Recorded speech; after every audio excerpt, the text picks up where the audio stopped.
Good afternoon, children. I am here to teach you English syllabus for the entrance examination of class 11. In fact, there are very few portions are there which you have to complete, and that portion is of 5 marks only. This is subject verb agreement, which I am going to teach you right now. Then use of prepositions and conjunctions you have to prepare, active and passive voice, vocabulary and usage, use of articles, idioms and phrasal verbs, detecting errors in sentences. Detecting errors in sentences means when you know how to frame the sentence properly, किस तरह से आपको sentence को बनाना है, कहाँ पे verb correctly use होगा, कहाँ पे ऑब्जेक्ट, कहाँ पे subject. When you know each and everything grammatically, if you know how to write correctly, तो आप मिस्टेक नहीं करेंगे. ठीक है. तो डिटेक्टिंग एरर्स मतलब कोई सेंटेंस आपको दिया गया है, अब उसमें वर्ब रॉन्ग लिखी गई है या वहाँ पे सब्जेक्ट रॉन्ग है, या मतलब आपको उसमें फाइंड आउट करना है कि कहाँ पे एरर है और उस एरर को आपको बताना है. Then you have to make it the correct one. Okay, इस तरह के सेंटेंसेस आपको क्वेश्चन पेपर में मिलेंगे. First we will start the subject verb agreement. What is subject verb agreement? See, basic rule क्या होता है? Singular subjects need singular verbs and plural subjects need plural verb. Subject verb agreement का मतलब होता है कि subject जो है वो verbs जो है वो subject से agree करे. Sentence में क्या होता है? Subject वो होता है जो किसी काम को करता है, जो doer होता है, that is called subject. And what is said about the subject, जो कुछ उस सब्जेक्ट के बारे में कहा जाता है, ठीक है, वो उस सेंटेंस में वो कहलाता है प्रेडिकेट. तो वर्ब का क्या काम है, मतलब वो एक्शन वर्ड्स होते हैं. अब आपको देखना है कि किसी सब्जेक्ट में अगर सब्जेक्ट सिंगुलर है या प्लूरल है, उसके हिसाब से जो हम वर्ब यूज़ कर रहे हैं वो उससे अग्री कर रहा है कि नहीं कर रहा है. तो that subject verb agreement means that verb agrees to the subject. So here the pronoun you always takes a plural verb. अब you के साथ हम is और am नहीं लगाते, you के साथ हम are लगाते हैं. So you are invited to come, you sing so well.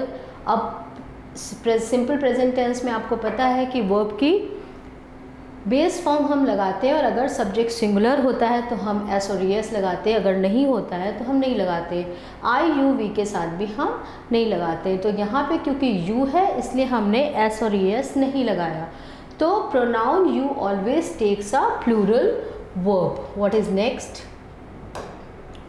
C for examples, singular subject he and singular verb solves.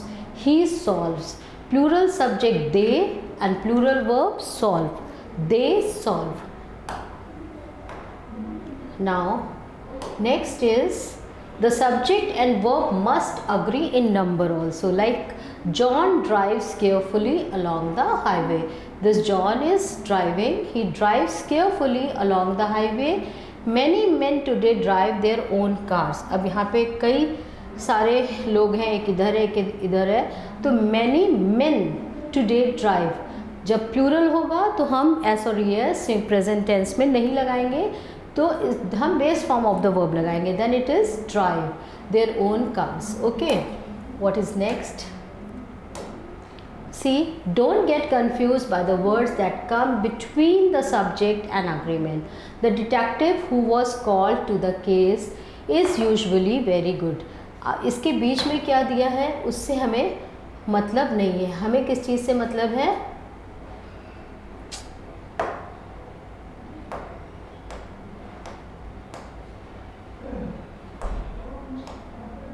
हाँ, हमें किस चीज़ से मतलब है? हमें ये देखना है कि सब्जेक्ट क्या है, सब्जेक्ट सिंगुलर है कि प्लूरल है. अब यहाँ पे डिटेक्टिव मेन सिंगुलर सब्जेक्ट है, तो यहाँ पे क्या होगा, जो वर्ब होगी वो अकॉर्डिंग टू सिंगुलर वर्ब होगी. तो इज़ यूजुअली वेरी गुड. अगर बहुत सारे होते तो द डिटेक्टिव्स आर हो जाता. ठीक है.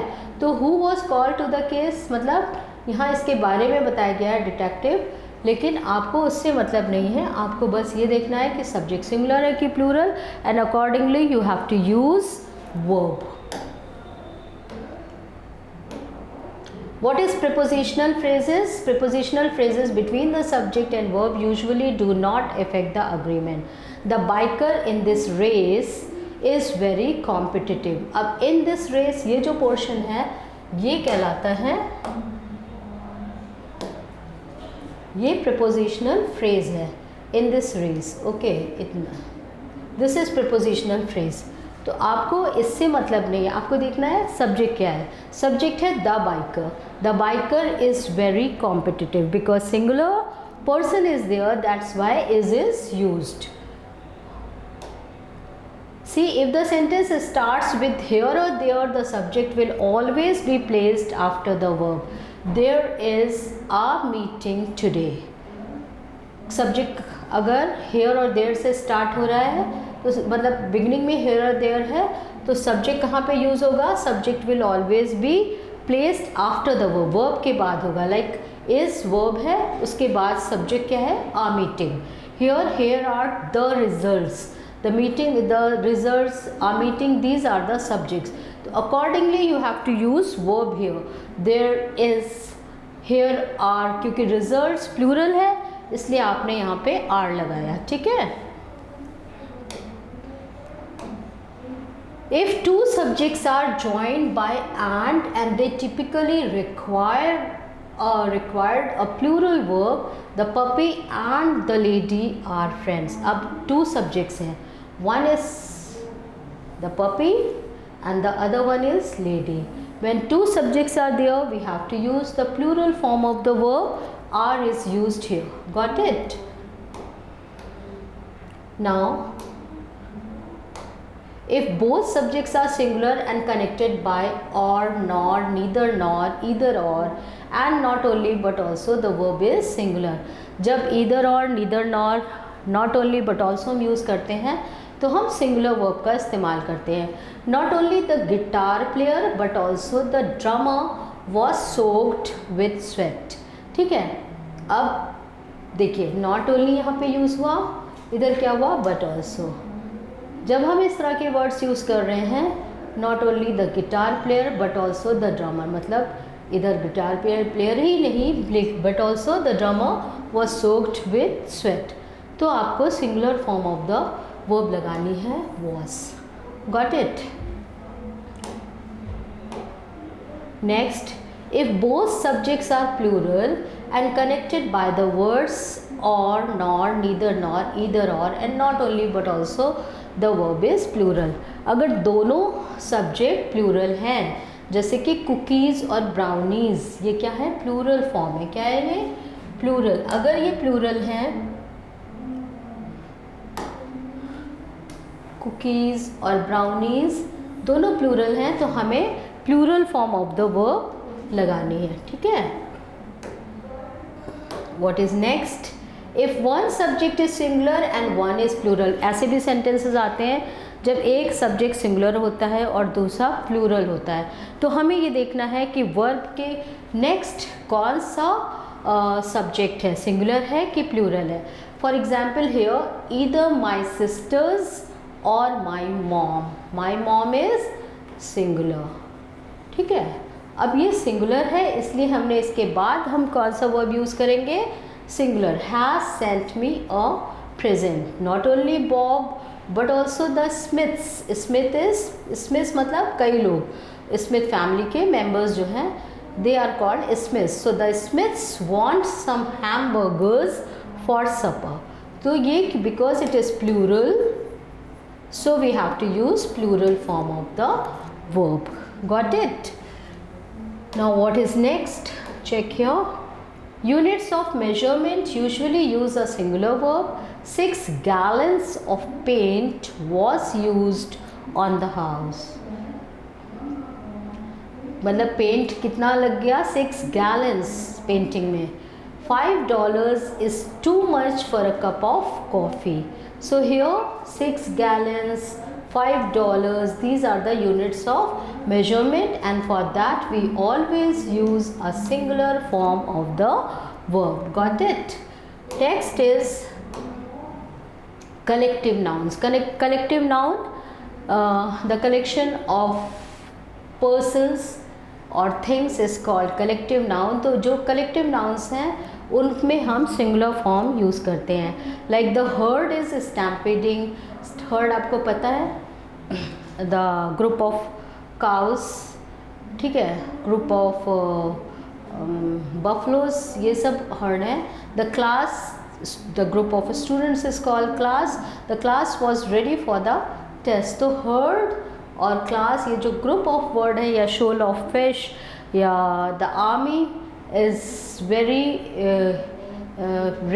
the army is very brave, like that if we use, तो उन इस तरह के कलेक्टिव वर्ड नाउन्स में हम singular form of the verb use करते हैं, राइट। नेक्स्ट है titles of books, movies, novels etcetera are treated as singular. अगर कोई भी टाइटल्स है, चाहे उसमें एस लगता हो, सपोज होल्स है, Holes was one of my favourite books, I want to see the movie. या मैकबेथ्स है, मैकबेथ्स जब हम कहते हैं तो हम ऐसे ही तो लिखते हैं मैकबेथ्स, तो इसमें हम सिंगुलर फॉर्म लगाएंगे। Macbeths is a tragic novel, okay, got it. तो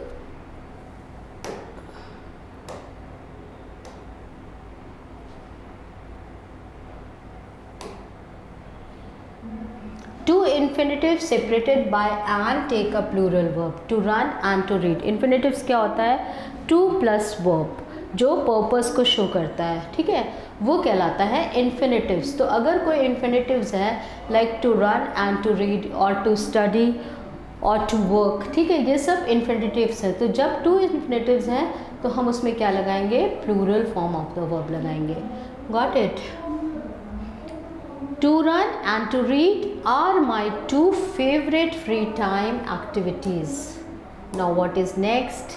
Gerunds. Gerunds क्या होता है, alone take a singular verb, gerunds linked by and take a plural verb. Like dancing is not something everyone can do as well as I can. ing form of the verb which is used as noun, ठीक है, is called gerund। अब dancing noun है, उसी तरह से smiling cost nothing. तो smiling अगर हम ऐसे लिखते हैं, ये ING form of the verb है ना, smiling costs nothing, then we have to use singular form of the verb, okay. What is next? If the words each, every or no come before the subject, the verb is singular. Each boy and girl has to take the test. Before noun, if each, every is there, we have to use the singular form of the verb. No paper and pen is required, but an apple would be nice. Dancing and singing come naturally to me. Up there, here are two gerunds are used, then that's why we have used plural form of the verb. Okay, जब हम to जेरंड्स या to infinitives use कर रहे हैं तो हम plural form of the verb use करेंगे। लेकिन वो सेंटेंसेस जिसमें नाउन से पहले ईच या एवरी है, वहाँ पे हम singular form of verb use करेंगे, क्योंकि हैज़ का प्लूरल क्या है, हैव। तो each boy and girl has है, इसका मतलब singular form of the verb use की गई है, ठीक है। उसी तरह से यहाँ पे turns when we write S or S with the verb it becomes singular. तो यहाँ पे every frog and toad turns into a prince. Now what is next? See, most indefinite pronouns take singular verbs. Indefinite like someone, somebody, anyone, anybody, none, no one, nobody, everyone, everybody, and in things, something, anything, nothing, everything. So little everybody is happy, इसके साथ हम क्या लगा रहे हैं, singular form of the verb लगा रहे हैं, ठीक है। What it agrees, singular form. No one has a dime, nothing was going to help. So these type of words also agrees with the singular form of verbs. Now both, few, many, others and several take a plural verb. Like several need to finish the race, several मतलब कई, a few have the right answer. इन सब के साथ हमें क्या use करना है, plural form of the verb use करनी है। When the subject is all, any, more, most, none or some, this is the only time you must look at the object of the prepositional phrase to determine whether it's a singular or plural। मतलब क्या समझे यहाँ पर आप लोग कि जहाँ पे all, any, more, most, none और ये सब यूज़ हो रहा है, उन वहाँ इन वर्ड्स के साथ आपको ये देखना है कि प्रिपोजिशनल फ्रेज क्या है। ऑफ क्या है, प्रिपोजिशन, प्रिपोजिशन, तो उसके साथ मतलब ये this part is called prepositional phrase. अब ये सिंगुलर है कि प्लूरल है, all of the chickens, chickens are plural, तो हैव लेड एग्स, यहाँ पे हम कौन सा फॉर्म लगाएंगे, plural form of the verb लगाएंगे। Some of the milk, milk is liquid, for liquid we always use singular form of the verb, so that's why has is used, it is singular form of the verb, got it? So here has agreed, so some of the milk. Now final rule, remember only the subject affects the verb, मतलब बाकी किसी चीज़ से अंदर sentences में और क्या है उससे आपको मतलब नहीं है, आपको ये देखना है कि सब्जेक्ट सिंगुलर है या प्लूरल है। So verb agrees to the subject means way according to the subject you have to use the verb, got it? Now one more topic I am going to cover right now, this is phrasal verbs. Phrasal verbs क्या होते हैं? What is a phrasal verb? A phrasal verb is a verb plus a particle. Particle मतलब उसके साथ क्या add किया गया है। For example, put off. Put is verb and off is particle. I put off my trip. I postponed my trip. Put off my trip का मतलब क्या हुआ? पोस्टपोन कर दी। So the particle looks like a preposition but it does not function as a preposition. ये लगता तो है कि ये प्रिपोजिशनल है फ्रेज, लेकिन ये प्रिपोजिशन नहीं होता। Like he woke up at 6:30 AM, ठीक है। Strangers woke him up. The verb and the particle have a special meaning, लेकिन इनका एक खास मीनिंग होती है फ्रेजल वर्ब्स की। मतलब आप उसके वर्ड से उसकी मीनिंग नहीं समझ पाएंगे, उसकी अलग ही मीनिंग होती है। अब जैसे पुट ऑफ है, पुट ऑफ मतलब postpone. What is next? Particles क्या है? Particles are part of the verb phrase and they often change the meaning of the verb. Like he looked up at the skyscraper. अब क्या है? Preposition. She looked up a word in her dictionary. अब यहाँ पे क्या use हुआ है? Particle. तो आपको इसको समझना है कि खाली आप अगर फ्रेजल वर्ब को वर्ड के हिसाब से आप उसकी मीनिंग नहीं समझ पाएंगे, आपको फ्रेजल वर्ब्स की मीनिंग को याद करना पड़ेगा। थोड़ी सी आपको जो कॉमन फ्रेजल वर्ब्स है उनको एक बार आप देख लीजिएगा। Like when you use the same verb with a different particle, the meaning changes. For example, put off to postpone, put on to cover your body with clothes, you put on your shoes, you put on your clothes, put away to put something in its original place, put back to return something in its original place. Okay, तो खाली put से आपको meaning नहीं समझ में आएगी जब तक कि आप उसका पूरा फ्रेजल वर्ब का मीनिंग नहीं समझेंगे। तो आपको इन सारे फ्रेजल वर्ब्स की थोड़ी सी मीनिंग को देखना पड़ेगा, तभी आप इसको कर पाएंगे। Keep on to continue, keep not, another word is keep on, not to remove something, take off, remove, take off, leave. Okay तो एक कभी कभी फ्रेजल वर्ब के कई मीनिंग्स होते हैं। आपको ये देखना है कि उस सेंटेंस में किस कॉन्टेक्स्ट में वो यूज़ हुआ है, उसका क्या मीनिंग है, उस हिसाब से आप उसकी मीनिंग को समझेंगे। Then using phrasal verbs, many phrasal verbs and one word verbs have similar meanings like wake up, awaken, go on, to continue, take off, remove. Phrasal verb are less formal and more common in everyday speech. मतलब हम लोग phrasal verb का बहुत ज़्यादा इस्तेमाल करते हैं, तो हमें इनकी मीनिंग्स भी पता होनी चाहिए। Like give up, abandon, turn out, produce, carry on, continue, put off, postpone, turn down, reject, look after, take care of, get at, attain, call at, visit, bring up, train to do work, call on, a brief visit to, put on, wear. ठीक है. So now what take a call means?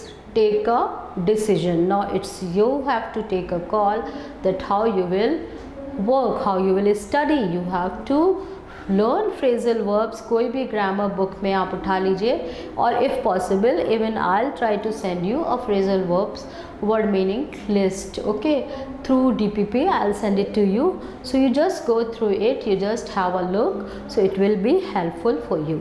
Okay, thank you so much.